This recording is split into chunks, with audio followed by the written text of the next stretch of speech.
I am Daniel Blake. I cannot say these words without being overcome with a memory of pride, humanity, decency, community, and love. That's what I felt in the film, having suffered a heart attack that nearly killed me. I quote verbatim from the Ken Loach film that won many international awards.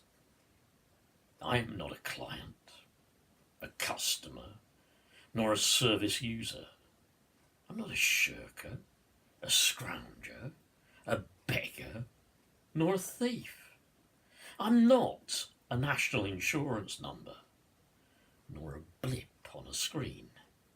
I paid my dues, never a penny short, and I was proud to do so. I don't tug the forelock, but look my neighbour in the eye. I don't accept or seek charity. My name is Daniel Blake. I am a man, not a dog. As such, I demand my rights. I demand you treat me with respect. I am Daniel Blake.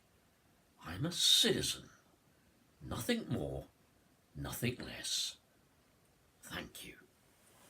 The whole speech, which so tragically he never gets to give at his tribunal, says one thing to me, and it says it very loudly. This government no longer feels any duty of care towards its own citizens. In fact, I would go as far as to say that the idea of citizenship has been regulated by our right-wing, xenophobic, nationalist Tories simply to a document. One of those new blue passports, something you can proclaim to the world as your legal identity, your birthright, and, of course, your superior status. To the Tories, the age of the citizen and citizens' rights is dead. In its place, as the speech says, we have the age of the service user, the client, the number, the electronic identity, the tag, and above all, increasingly, the consumer. Interestingly enough, look back to World War II when our citizens' armies returning to a demobilisation and civilian life. Those were the people who began to build the post-war world in which I was born in 1958. Those were the people who fought for freedom, and yet still the Tories were against the building of the NHS. Then citizens had rights that had been fought for and died for in a world war. But you see, capitalism relies on consumers. And when you have nothing that you can pay to consume, why should you have any human rights?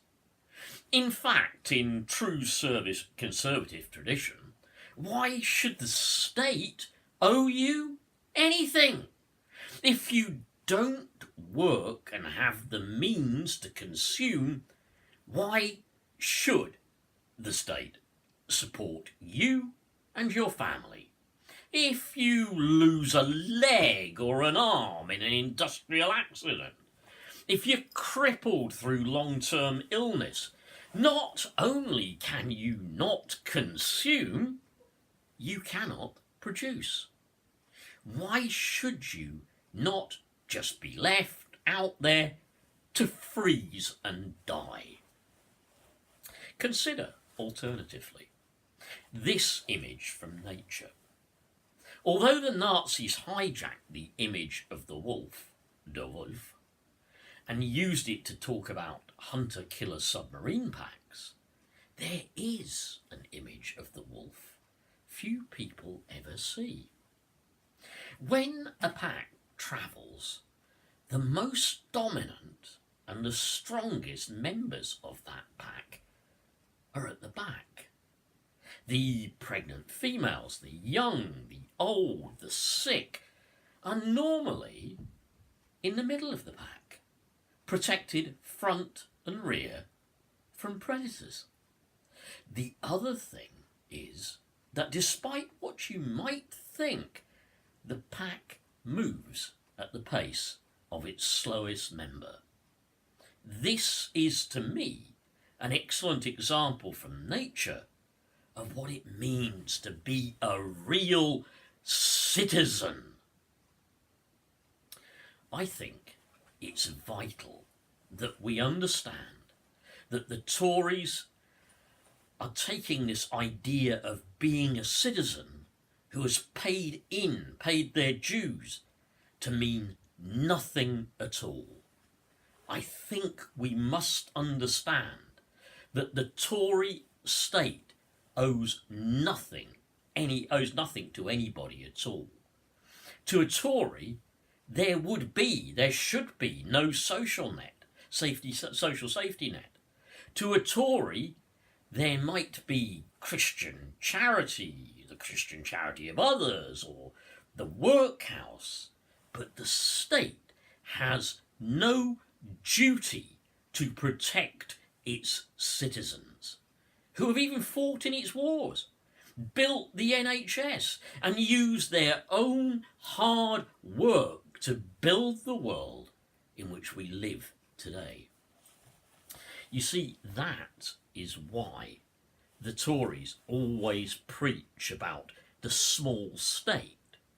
It's why Thatcher went on about the nanny state. It's the Tories promoting the idea that if at least you're not a billionaire, you have no human value. Remember, we are all Daniel Blake. We are all citizens.